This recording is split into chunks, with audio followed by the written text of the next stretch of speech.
Hiru academy के YouTube channel पर सभी साथियों का स्वागत है। डियर बात करेंगे शिक्षा जगत से जुड़ी हुई तमाम महत्वपूर्ण खबरों पर। लेकिन जितने लोग चैनल पर पहली बार विजिट कर रहे हैं, सब्सक्राइब करके बेल आइकन प्रेस कर लीजिए। डियर, इस चैनल पर ऑथेंटिक अपडेट लगातार मिलती रहती है। आपको इस वीडियो को अपने दोस्तों के साथ शेयर कर देना है ताकि सब्सक्रिप्शन बढ़े और हम आपसे और अच्छी फैसिलिटीज के साथ लगातार उपलब्ध होते रहें। आइए शुरुआत कर देते हैं। डियर, आपकी स्क्रीन पर पहली अपडेट आप देख सकते हैं। अब तक इंतजार, अगले साल भर्तियों की भरमार। लंबित परीक्षाओं के साथ नई भर्तियों के लिए भी जारी होगा विज्ञापन। 20,000 से अधिक पदों पर चयन प्रक्रिया पूरी करने की तैयारी है। आयोग ने साफ तौर पर कह दिया है कि जो अगला साल होगा 2025 का, उस पर हम भर्ती की भरमार करेंगे और 20,000 से अधिक पदों पर जो चयन प्रक्रिया है पूरी करने की जो हमारी तैयारी है वो कर ली गई है। डियर, बात कर लेते हैं अगली अपडेट की। अगली अपडेट आप देख सकते हैं। भर्ती आधे से अधिक ने छोड़ा टीजीटी बायो 2011 का इंटरव्यू। सहायता प्राप्त माध्यमिक विद्यालयों में प्रशिक्षित स्नातक जीव विज्ञान 2011 के अभ्यर्थियों का साक्षात्कार शुक्रवार को उत्तर प्रदेश शिक्षा सेवा चयन आयोग अलनगंज में हुआ। साक्षात्कार में लिखित परीक्षा में सफल 164 में से महज 76 अभ्यर्थी ही शामिल हुए हैं। हाईकोर्ट के आदेश पर भर्ती शुरू होने के तकरीबन 13 साल बाद साक्षात्कार कराया गया है। माध्यमिक शिक्षा सेवा चयन बोर्ड ने 83 पदों के लिए 18 नवंबर 2011 को विज्ञापन जारी किया था।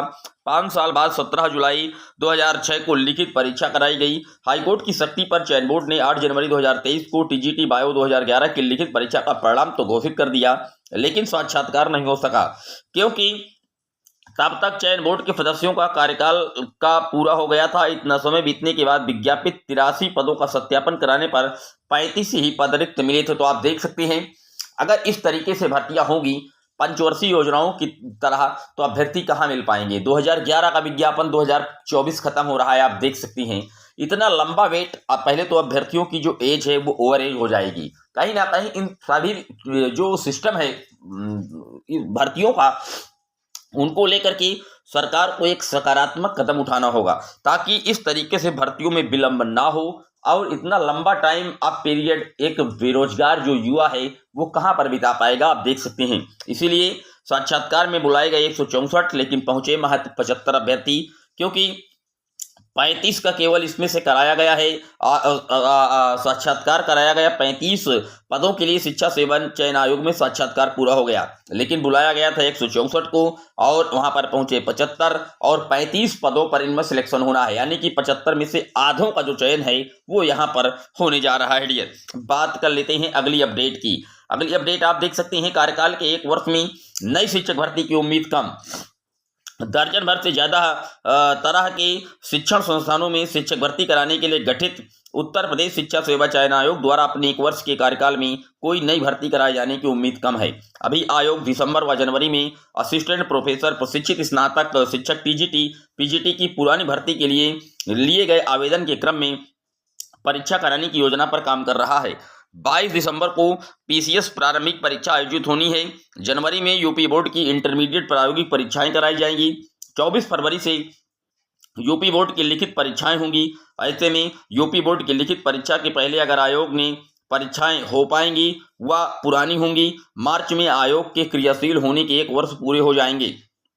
इस तरह कोई नई भर्ती 1 वर्ष के कार्यकाल में पूरी होना मुश्किल दिख रहा है। आप देख सकते हैं, पहले लगातार योगी सरकार कहती आ रही थी कि हमारा जो नई शिक्षा सेवा चयन आयोग है वो नहीं बन रहा है, जैसे बनेगा हम भर्तियों पर गति देंगे। 1 साल हो गया, आप देख सकती हैं ये लोग केवल पुरानी भर्ती नहीं करवा पाए हैं। जो कि असिस्टेंट प्रोफेसर का विज्ञापन है, टीजीटी पीजीटी का विज्ञापन है, इसकी परीक्षा की डेट अभी सही तरीके से अनाउंसमेंट नहीं हो पाई है। केवल आंकड़ा लगा रहे हैं कि हम दिसंबर में या जनवरी में टीजीटी पीजीटी असिस्टेंट प्रोफेसर भर्ती परीक्षा कराने की हमारी योजना है। कोई डेट इनकी अनाउंस नहीं की गई है। तो आज समझ सकते हैं कि किस तरीके से नए शिक्षा सेवा चयन आयोग अपना काम कर रहा है और जो भर्तियां हैं वो कितनी विलंब होती जा रही हैं और जो बेरोजगार साथी हैं उनकी जो उम्र है वो किस तरीके से खींची जा रही है। क्योंकि प्रदेश में बात की जाए, बेसिक विभाग में प्राथमिक स्तर की शिक्षक भर्ती 7 साल से नहीं आई और 7 साल आप समझ सकते हैं कि इसमें कितने कैंडिडेट ओवर एज हो रहे हैं। इसके लिए सरकार की क्या जिम्मेदारी है, इस पर माननीय मुख्यमंत्री जी हों या शिक्षा मंत्री जी हों, इनको एक बार अपना जो स्पष्ट बयान है वो देना चाहिए। डियर, बात कर लेते हैं अगली अपडेट की। अगली अपडेट आप देख सकते हैं। परिषदीय विद्यालय के बच्चों का करेंगे शैक्षिक कौशल विकास। किस तरीके से आप शैक्षिक कौशल विकास कर पाएंगे? जब आपके पास टीचरों का अभाव है तो विद्यालय में चाहे इको क्लब बना दीजिए, चाहे रीडिंग क्लब बना दीजिए, चाहे हेल्थ एंड योग क्लब का गठन कर दीजिए। इस तरीके के गठन करने से क्या फायदा?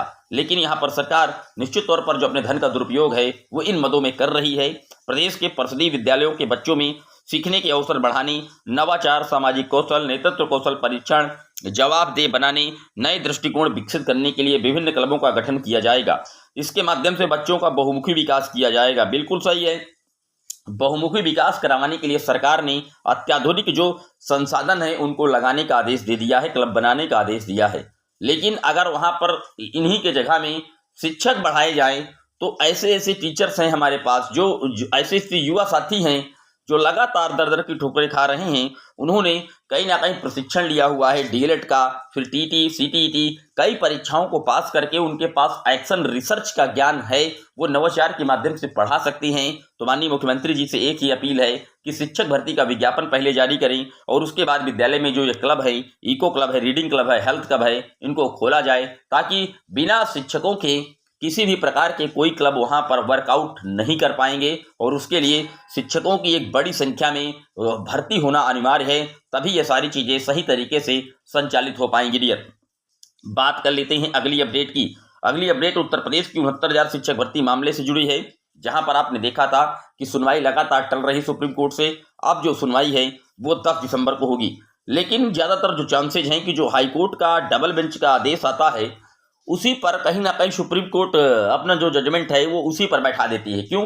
क्योंकि यहां पर इस पूरी भर्ती प्रक्रिया पर इलाहाबाद हाई कोर्ट का सिंगल जजमेंट भी वही कहता है, डबल बेंच का जजमेंट भी वही आया है कि नई चयन प्रक्रिया जो हुई है 69,000 शिक्षक भर्ती की, इसकी जो सूची है वो नए तरीके से क्रिएट की जाए, जो गड़बड़ियां हुई हैं उसको सही की जाए और जो आरक्षित वर्ग के कैंडिडेट दर दर की ठोकरें खा रहे हैं उनको अंदर लिया जाए, एब्जॉर्ब किया जाए। लेकिन अब यहाँ पर मैटर ये है कि अगर उनको एब्जॉर्ब किया जाएगा तो जो अनारक्षित वर्ग के कैंडिडेट सेलेक्ट हो गए हैं, अगर उनको बाहर किया जाएगा तो फिर कहीं ना कहीं मामला फिर फंसेगा, वो फिर घसीटेंगे माननीय कोर्ट में। तो यहाँ पर कई तरीके से सरकार इस पूरी भर्ती पर उलझ चुकी है। लेकिन सरकार के सामने सिर्फ और सिर्फ एक ही विकल्प है, माननीय सुप्रीम कोर्ट का जो डायरेक्शन मिलेगा उसी के अकॉर्डिंग पूरी भर्ती प्रक्रिया को ट्रीट किया जाएगा। तो 10 दिसंबर को उत्तर प्रदेश की बहुचर्चित विवादित भर्ती 69,000 शिक्षक भर्ती का जो मामला है वो उम्मीदन साफ होने की स्थिति दिख रही है। लेकिन यहाँ पर और भी कई विवाद है। इस शिक्षक भर्ती में एलिजिबिलिटी चैलेंज की गई है, शिक्षा मित्रों ने भी अपना पक्ष रखा हुआ है, एक भी अतिरिक्त पद भी इसमें नहीं जोड़े जा सकते हैं। कई मैटर हैं, इन सब पर जब सुप्रीम कोर्ट में सुनवाई होगी तभी इसके पॉइंट दर पॉइंट खुलेंगे और उसके बाद स्थितियां साफ हो पाएंगी। ये था डियर शिक्षा जगत से जुड़ा हुआ दैनिक वीडियो। कैसा लगा कमेंट जरूर करिएगा, पहली बार आए हैं सब्सक्राइब कर लीजिएगा। फिर मिलेंगे आपसे एक और वीडियो में, तब तक के लिए जय हिंद, जय भारत।